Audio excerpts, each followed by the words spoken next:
Hey everybody, thanks for tuning into the Apartment Geek Weekly, episode number 18. And I, sat here thinking about this has been going on for a number of months, and I'm getting great feedback from the commercial real estate arena, brokers, investors, lenders, a bank, head of a bank who I went to the Padre game with last week.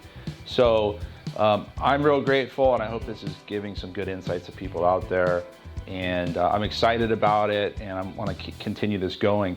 Another note that I had was if there's anybody, and I've got some really good ideas on topics to talk about, please feel free to email me, call me, text me. I'm kind of an open book, and I think it's neat to hear from people on the ground, or boots on the ground, with things that are kind of going on in the thinking that we can elaborate on. So today is a little bit of a scary topic that I've been learning a lot more about the last couple days, and it's something that we battled last year. It's rent control. So last year we battled it on a municipality standpoint, or for San Diego, and National City very intensely, one of the cities in the South Bay of San Diego, and we voted for it, and it was defeated locally, statewide with the Costa-Hawkins. The scary thing was National City was pretty close. I think it was 52, 58 no, 42 yes, something like that. So it's pretty close, too close for comfort in my eyes.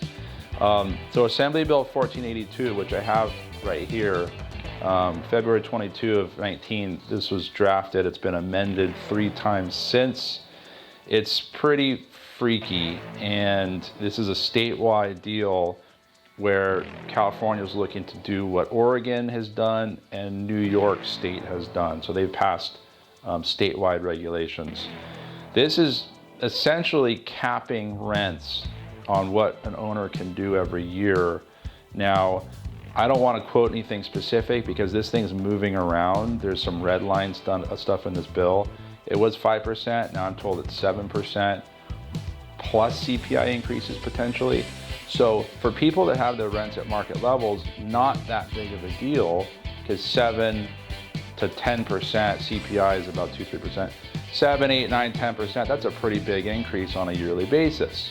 For value add buyers, it's going to really mess things up because you can't go in there and buy off of pro forma if pro forma is 20, 30% higher, which a lot of the sales that we do have super low rents, 20, 30, 40% under market or more for a lot of these gentrified areas like Hillcrest and North Park, among a lot more.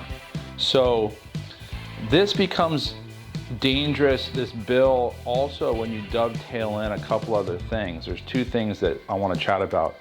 One of them is just cause. So now, as a landlord, I can ask somebody to leave with 60 days notice for essentially any reason, any valid reason.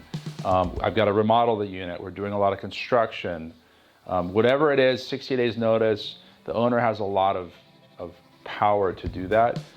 If just cause becomes a lot more stringent, then that tenant has to be not paying you or breaking a specific term or condition of the lease.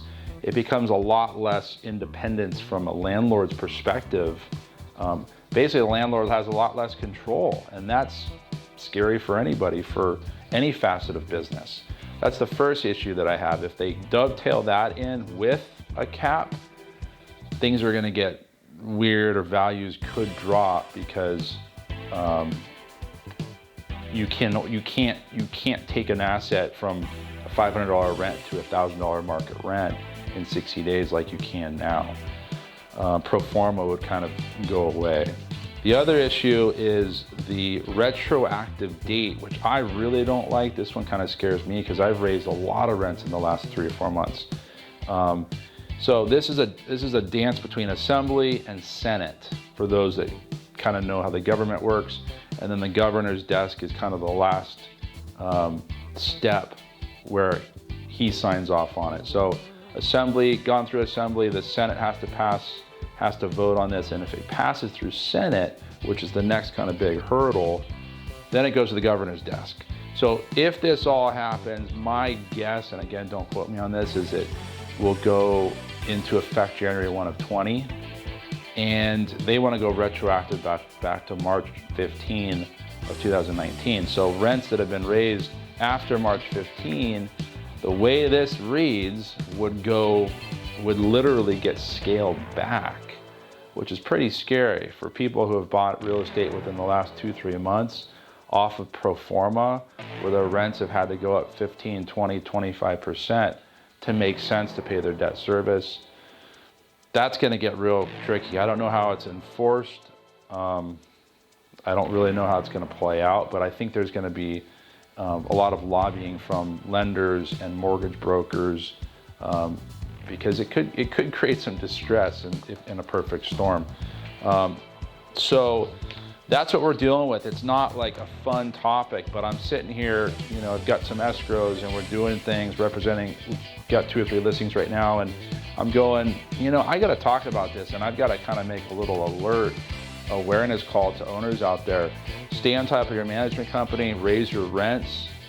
Maybe the March 15 retroactive thing will go away, or that'll get voted out if this bill passes. Hopefully it does, and hopefully the just cause thing doesn't come in there and intersect this to where this is a real dangerous thing, where you've got a building with low rents and now you can't do anything. You can't even ask people to leave unless they break a specific rule, or they strictly don't, or they frankly don't pay you. So kind of crazy. That's my little update. If you like these videos, tell the universe or YouTube, or email me.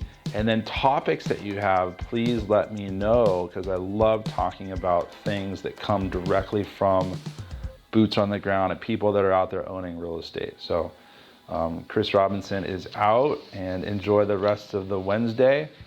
I'll talk to you hopefully sometime soon. Bye.